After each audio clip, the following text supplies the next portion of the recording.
Identification of cartridges and bullets. This is one of the most important item in the ballistics which requires identification of bullets and cartridge cases. Bullets are fired from rifled weapons which have lands and grooves. These lands and grooves result in giving characteristic marks, both individual and class characteristic. These marks help in the identification of bullet. The bullet gets imprint of irregularities present in the barrel of the rifled weapons.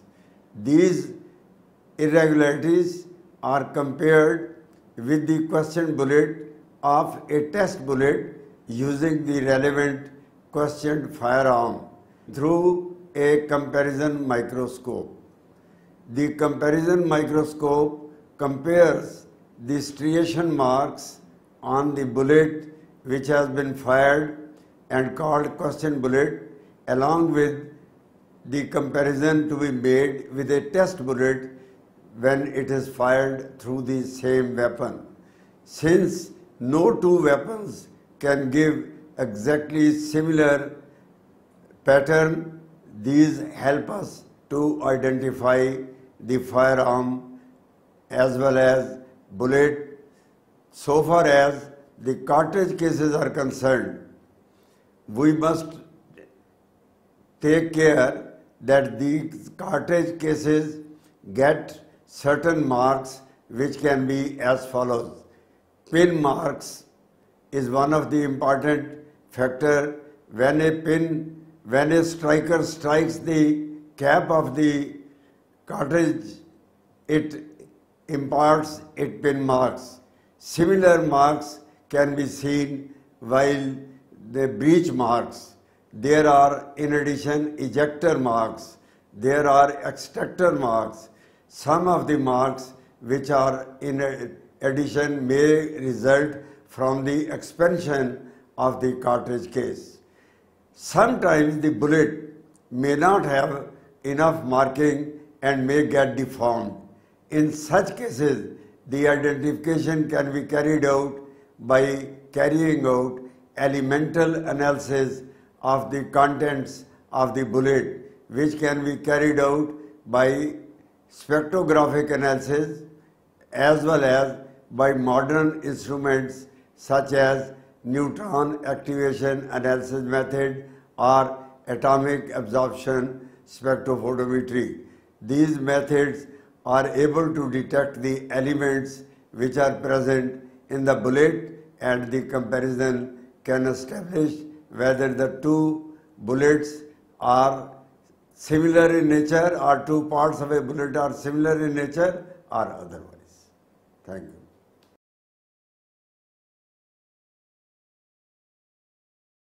Dear students, after studying this module, you shall be able to know about the identification of weapons and cartridge case. Along with it, you'll learn about methodology of comparison microscope and comparison of bullets and pellets. Let us start with introduction. In a firearm, when the trigger is pressed, it releases the hammer or the striker with considerable force. Subsequently, the striker compresses a pressure sensitive material boxed inside the percussion cap. This generates a piercing flame which ignites the propellant, producing gas in huge amount. Due to limited space in the cartridge, the large volume of gas so produced develops a high pressure. The pressure so developed forces out the bullet or the shot to move through the barrel. While the bullet moves forward, the cartridge case is pushed backward. Therefore, it comes in contact with the firing pin and the breech face of the breech block and picks up marks at its surface. The cartridge, which also expands all round due to the tremendous pressure developed in it, comes in intimate contact with the chamber and sometimes may carry chamber marks. The empty cartridge case is extracted out of the chamber by an extractor and then ejected out of the gun by an ejector. In this process, both extractor and ejector are likely to leave marks on the cartridge case. All these marks are very useful, which can afford identity of the bullet or the cartridge case with the concerned firearm. Now let us see identification of weapon and cartridge case. Like bullets, cartridge cases can be identified as having been fired by a specific firearm. As soon as cartridges are loaded into a firearm, the potential for the transfer of unique tool marks exists. However, the cartridge does not have to be fired for these marks to be transferred. Simply loading a cartridge into a firearm can cause unique identifiable marks that can be later identified. Cartridge cases, like those on the right, are mostly made of brass but can also be made of other materials such as steel and plastic. Cartridge cases come in a variety of finishes, but all are made of a material that is softer than the materials found in a firearm. Any surface of the cartridge case that meets the inner workings of the firearm may be marked. Tool marks produced on the cartridge cases will be in two basic forms, as the microscopic striations found on bullets cartridge cases can pick up striated action marks. These scratches are produced when the cartridge case moves laterally against the tool, producing a scrape or striated mark. The other form of marks that can be left on a cartridge case are impressed action marks. Impressed marks are created on cartridge cases when it impacts the tool with adequate velocity or pressure to leave an impressed or intended mark. Standards are first examined to determine what marks, if any, the firearm is consistently reproducing. Evidence cartridge cases are then directly compared to the standards to see if they too are also similarly marked. A firearm which is manufactured in a factory will bear various marking put by the manufacturer for the purpose of identification, like serial numbers, maker's name, caliber number of lands and grooves, etc. These markings are called as class characteristics. These can be of help in identifying the owner. Besides, there are several other marks which occur on different parts of the firearm, not within the control of the manufacturer. These marks are called accidental marks, which are very helpful in identifying the firearm. Some of the important accidental marks are: number 1, breech block marks.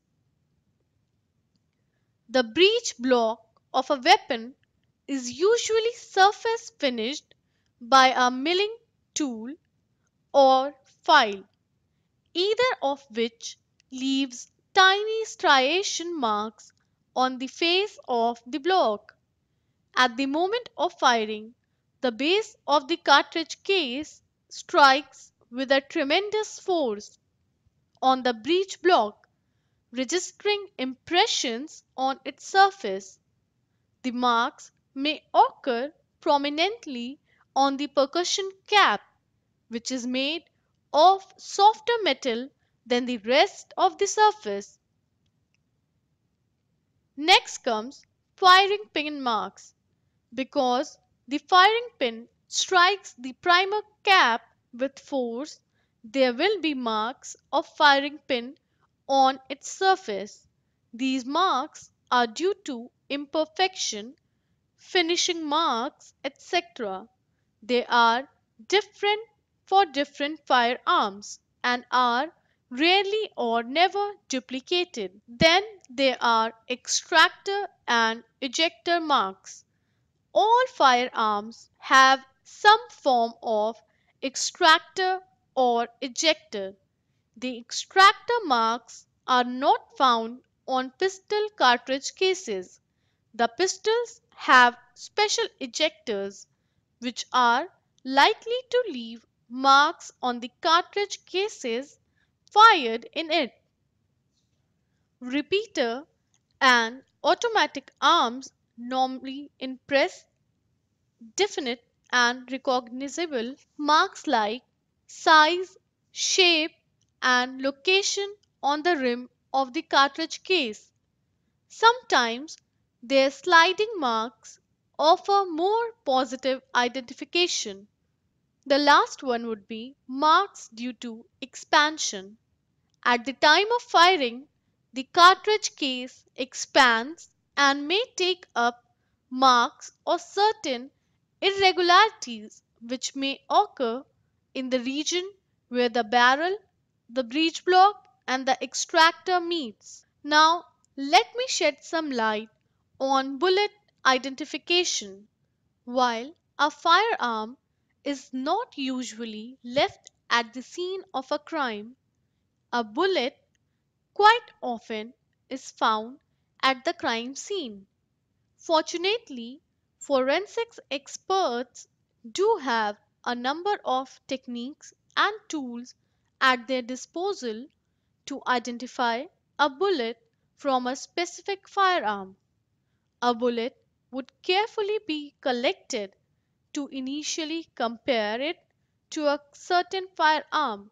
Then, forensics experts would investigate to see if the bullet coincides with the caliber of the firearm in question. After the bullet would be analyzed to see if the rifling impressions pattern is the same pattern of rifling in the barrel of the firearm being investigated. Assuming the two match up on these aspects, forensic scientists would then attempt to match unique individual characteristics that can transfer from the firearm barrel to the bullet. The transferred characteristics are quite interesting and actually look a bit like a barcode due to the pattern of striations and scratches. They are also visible when viewed through a microscope. Inside the gun barrel, there are imperfections that cause striations on the projectile. If you picture the bullet moving down through the barrel of the gun, unique striations are left on the bullet due to those imperfections on the surface inside the gun. Forensic scientists can look at these patterns through various forensic science procedures.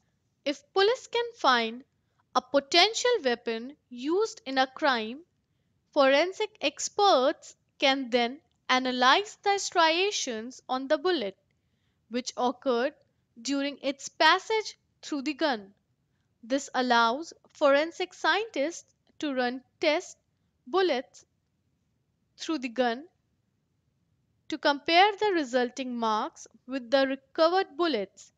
In cases where the bullet is too mangled to observe striation or no gun is recovered, police would have to employ other strategies for linking up a suspect with a crime. You can likely see how a crime involving gunfire can yield important clues that can be utilized to investigate the crime and possibly catch and convict a criminal. With the rapid rate of research into forensic science areas such as gun identification from recovered bullets, the procedures at the disposal of police and forensic scientists will likely become more sophisticated as well. Bullet fired through rifled firearms receives both the class as well as accidental characteristics of the barrel from which they are fired.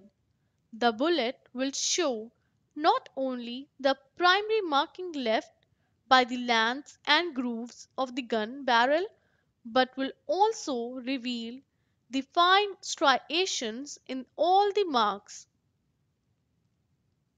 These are the imprint of the small irregularities in the barrel and are never duplicated by different weapons.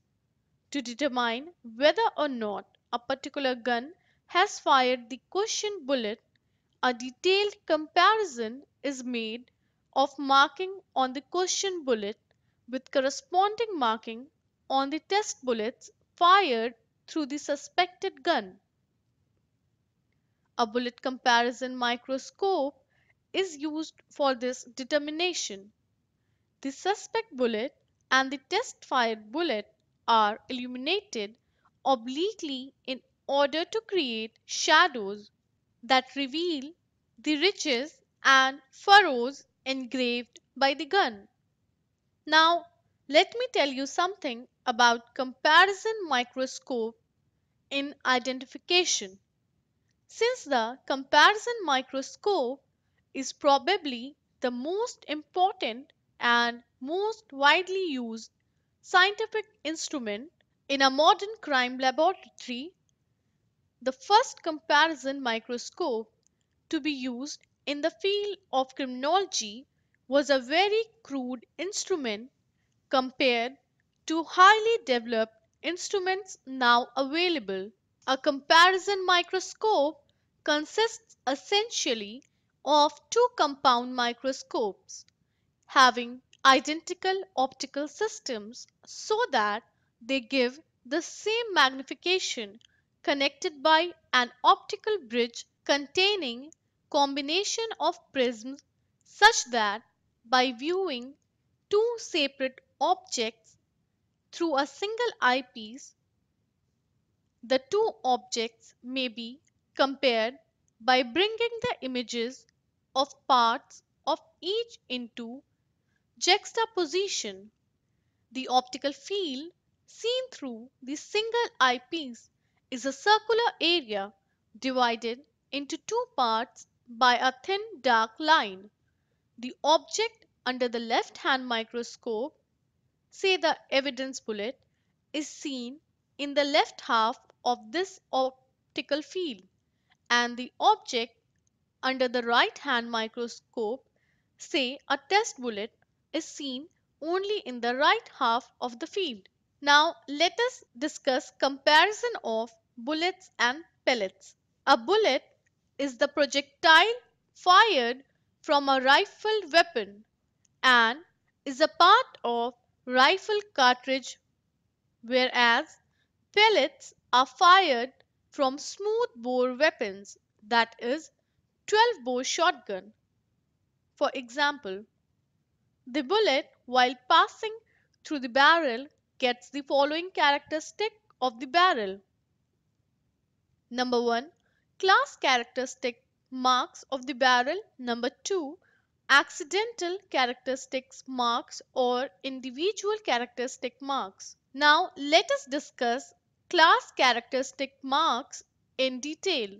You see, number, width, depth, direction, angle, and pitch of lands and grooves on fired bullet indicate class characteristics of a firearm and would be common on bullets fired from firearms of the same make and model, but would be different in respect of different marker and different models.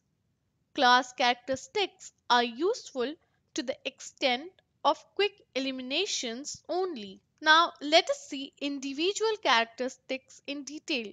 Finer details in the lands and grooves are called individual characteristics of the firearm. Individual features are as helpful as they are always different, and no two firearms have the same characteristics. Their characteristics are really useful in comparison of bullets. Individual characteristics are the imprint of the small irregularities in the barrel and are never duplicated by different weapons. Now, let us see comparison of question bullet and sample bullet.